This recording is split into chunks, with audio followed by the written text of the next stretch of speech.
Après une matinée de travail, les ouvriers des chantiers navals de Vigo débrayent. Une grève comme ils en font régulièrement depuis un mois pour lancer un cri d'alarme à Bruxelles.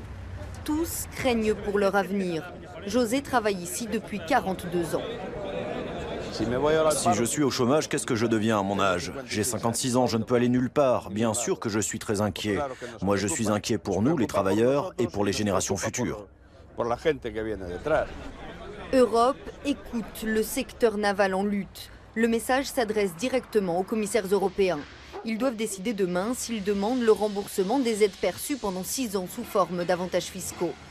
Une situation qui semble injuste à Manuel Rodriguez, à la tête de l'une des plus grosses entreprises de la ville. Les chantiers navals, on a toujours respecté la loi en vigueur. Si quelqu'un a fait une erreur, c'est la Commission européenne, maintenant ou avant le gouvernement espagnol. Nous, on n'est pas responsables, les investisseurs non plus, ni les armateurs. Au total, ce sont près de 3 milliards d'euros qui sont en jeu. Si les chantiers navals doivent rembourser, c'est la mort du secteur, mais aussi de toute la ville. Ici, 100 000 personnes vivent directement ou indirectement de la construction navale, un tiers de la population. Dans le bar de Carolina, par exemple, les ouvriers font partie de la clientèle fidèle. C'est une chaîne. Les bateaux, les pêcheurs, les marins, on forme tous une chaîne. Si les chantiers s'effondrent, tout s'écroule.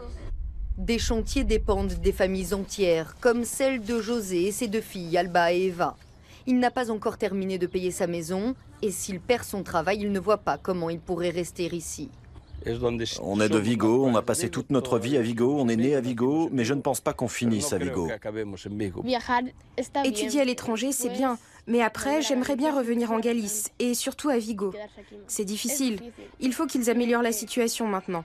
La solution est là, les chantiers juste à côté. Toute la ville est mobilisée pour défendre le secteur et le pays. L'Espagne est reconnue pour sa construction navale, mais depuis le début de l'enquête de Bruxelles, il y a 2 ans, les investisseurs et les armateurs sont devenus frileux. Ce problème, c'est l'Europe qui le provoque. Parce que le travail existe, c'est l'Europe qui ne veut pas qu'on travaille. Les Espagnols demandent une égalité de traitement entre les pays européens. En 2006, la France, dans la même situation, n'avait pas été obligée de rembourser.